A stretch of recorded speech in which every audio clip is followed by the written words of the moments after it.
Herzlich willkommen, meine Damen und Herren.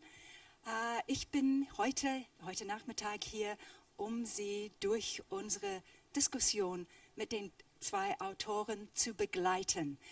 Es gibt, glaube ich, Audiogeräte mit einem Dolmetscher. Wir werden unsere Gespräche auf Englisch führen.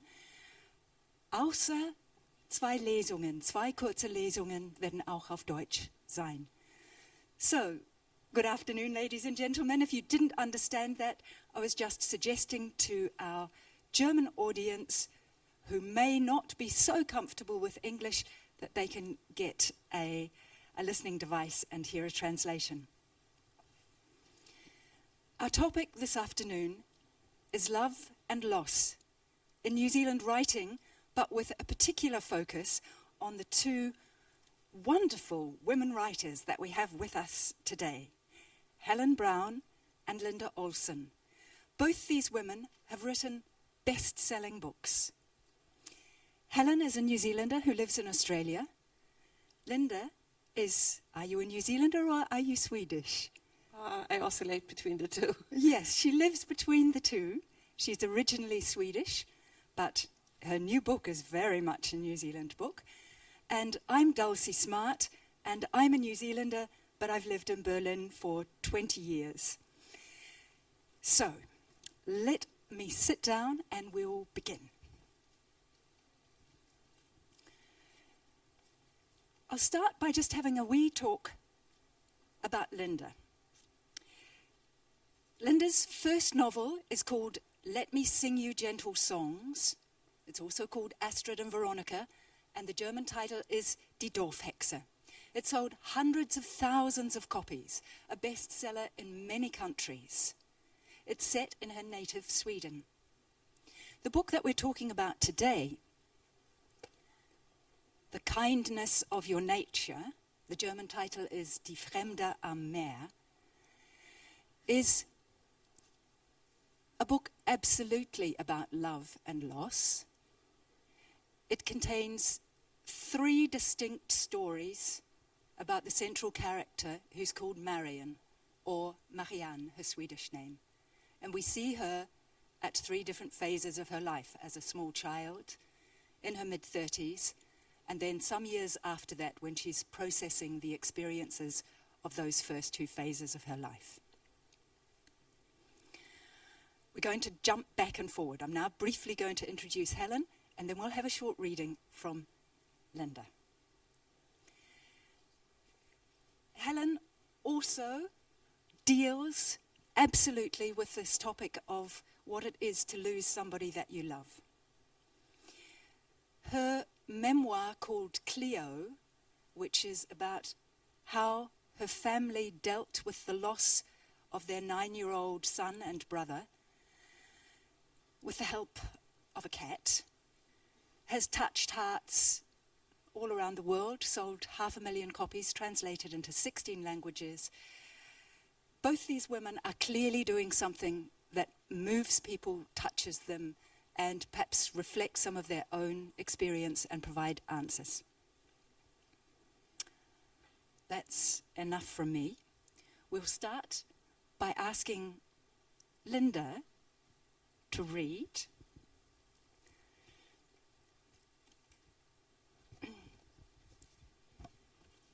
From The Kindness of Your Nature. I'm going to read a short passage from quite early on in the book. And the main character, who is Marianne, or Marion, has just met a little boy on a beach on the rugged west coast of the North Island of New Zealand. This tells a very early conversation between the two. I thought his name was Mika, but ever since that first day when I had misheard him, I had called him Ika, and he didn't seem to mind.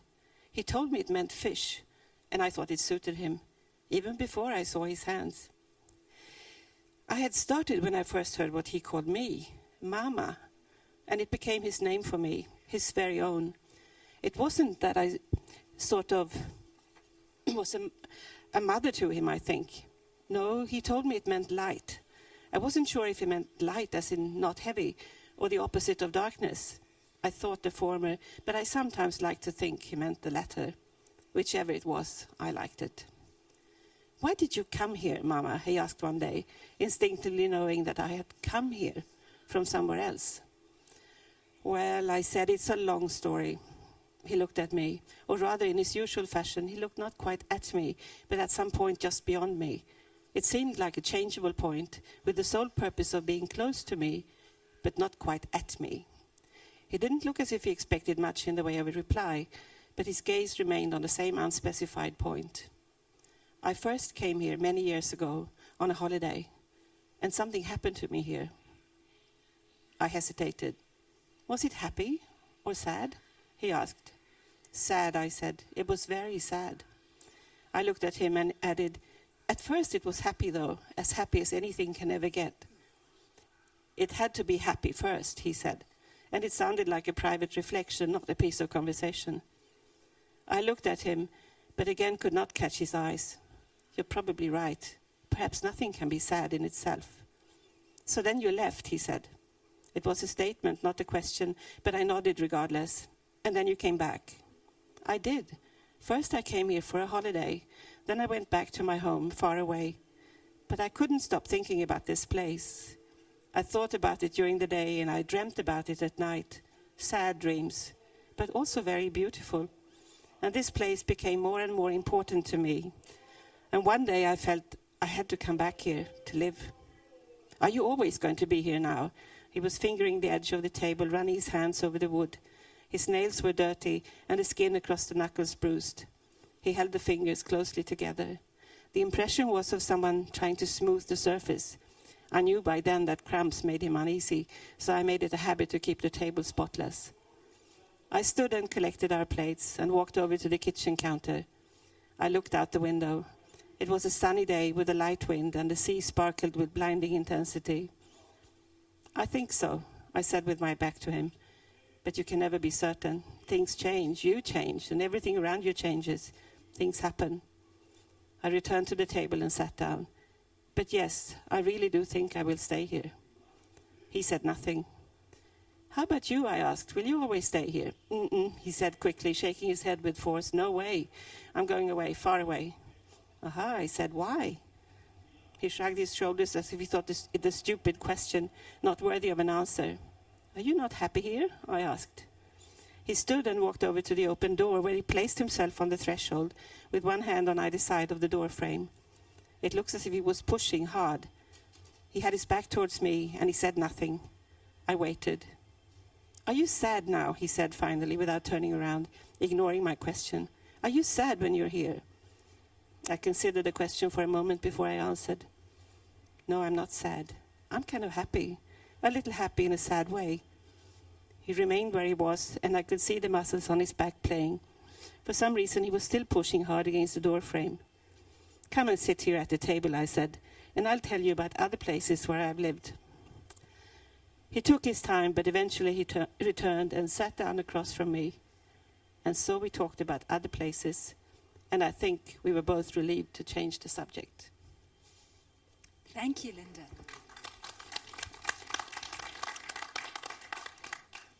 We'll follow on from this just for a moment. Both these characters are not functioning properly. Can you tell us a little bit more about Marion and Ika?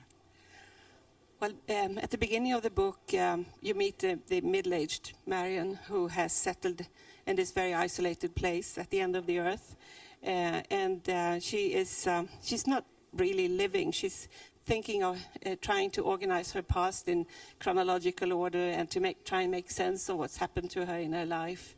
And this chance meeting with this slightly autistic little boy who actively seeks her company in a strange way, sort of releases something in her. And I think in a beautiful way, these two people can help heal each other.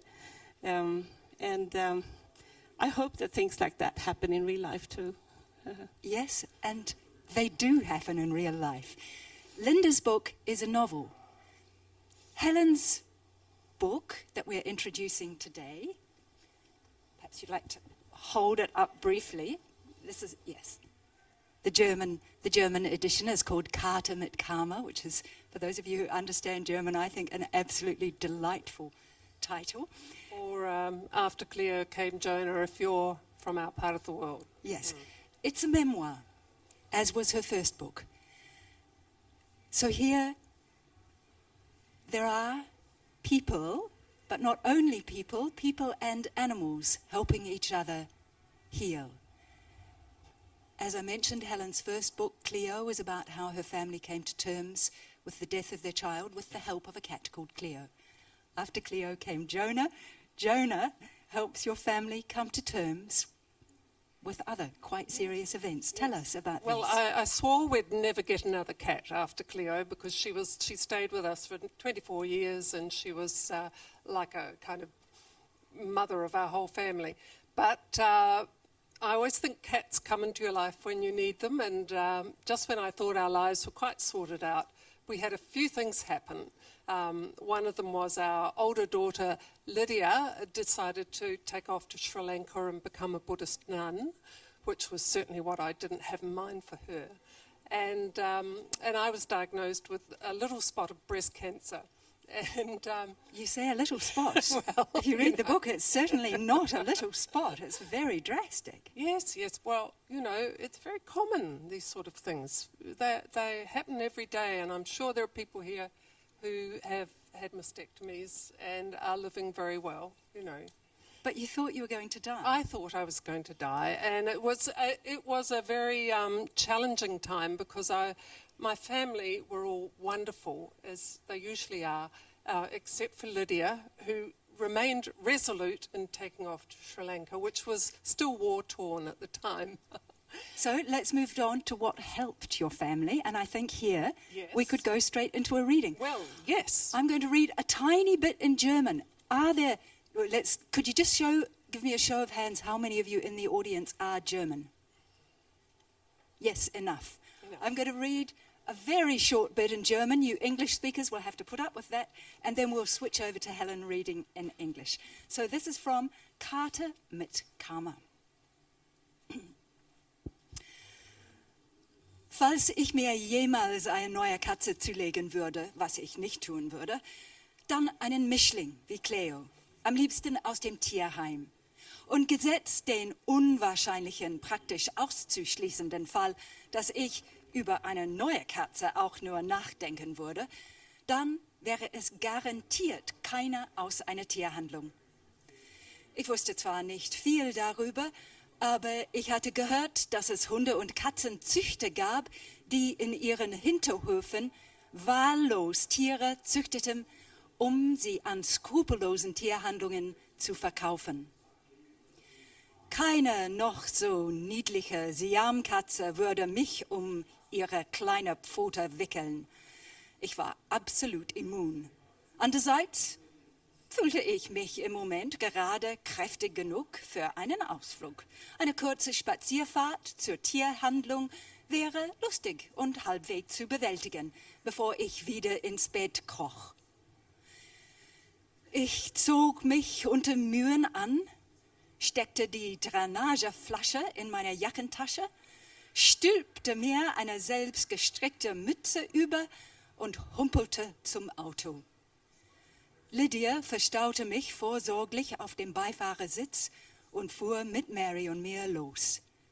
Direkt vor der Tierhandlung war ein Parkplatz frei.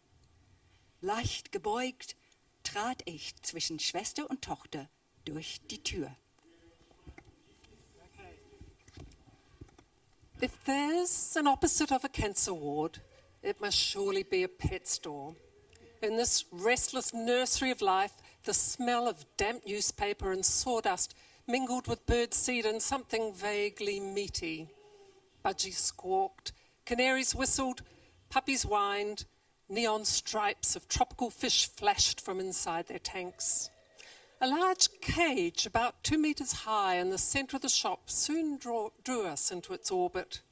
A handwritten notice on the cage door said, "Burmese and Siamese kittens, please do not put fingers through the wire, it spreads disease."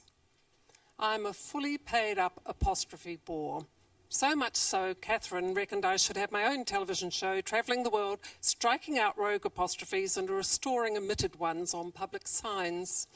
I was on the verge of protesting about the creative punctuation of fingers before my attention was swiftly diverted. About a dozen tiny kittens were curled up in bunches, some on the floor, others on a ledge halfway up the cage.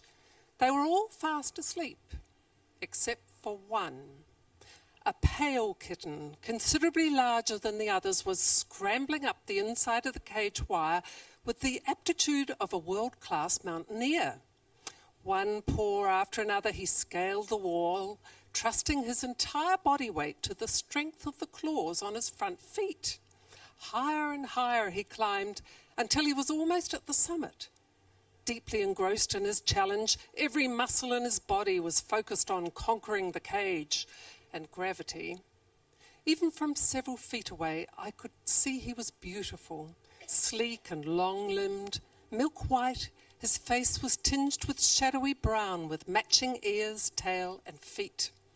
Intrigued by his looks and daredevil personality, I took a step forward. The kitten suddenly froze and, spread-eagled against the wire, fixed me with a sapphire gaze. The intensity of his stare shot straight through to my heart. The clamour and noise of the pet shop faded to nothing. I was transfixed. The kitten refused to unlock his gaze. I couldn't look away. We were caught in a mutual stare. A strange interaction seemed to be happening. Admittedly, hallucinogens were still pumping through me after 7 hours of anaesthetic 10 days earlier, yet as the kitten bored his electric blue eyes through me, I could feel him insisting, no, demanding we become part of each other's lives. I'd experienced love at first sight before. When I'd first clapped eyes on Philip, I'd practically turned to pancake mixture, but he was, and still is, an incredibly handsome man.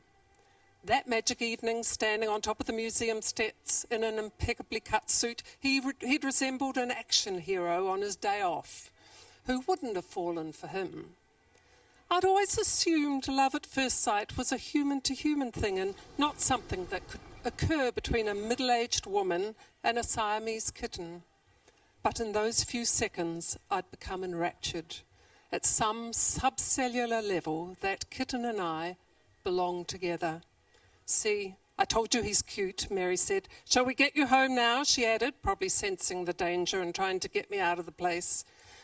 When I tried to turn away, the kitten slid his paw between the wire, reached out to me, opened his mouth, and emitted an adorable squeak. I'd always thought Siamese had loud, ugly voices. This little fellow had just proved me wrong. Despite the warning notice with its ridiculous apostrophe, I couldn't resist. I took the kitten's paw and rested it between my fingers and thumb. The kitten gazed into my eyes and purred ecstatically. All resistance crumbled. Look at that, said Lydia. He wants to come home with us.